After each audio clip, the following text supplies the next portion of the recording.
Recently, I found that the pull-out chopper was not chopping as intended. Instead, the pull-out string would extend and retract, but the blade was not rotating at all.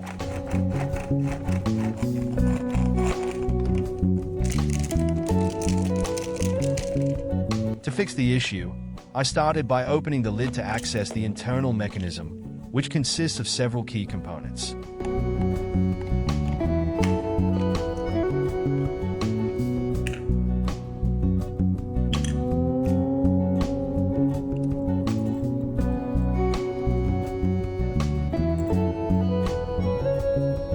The pull cord, made of durable nylon, is connected to an external handle for pulling. Inside the lid, the cord wraps around a lightweight pulley or gear mechanism attached to a vertical spindle that connects directly to the blades.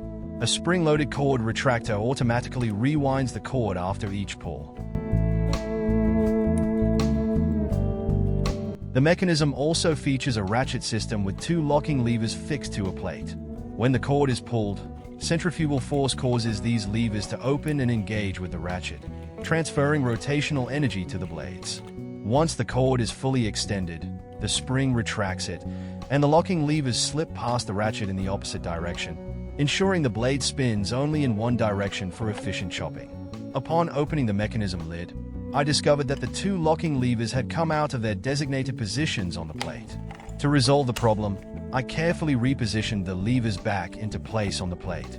After reassembling the mechanism, the chopper now works perfectly, with the levers engaging properly with the ratchet system to transfer energy and spin the blades efficiently.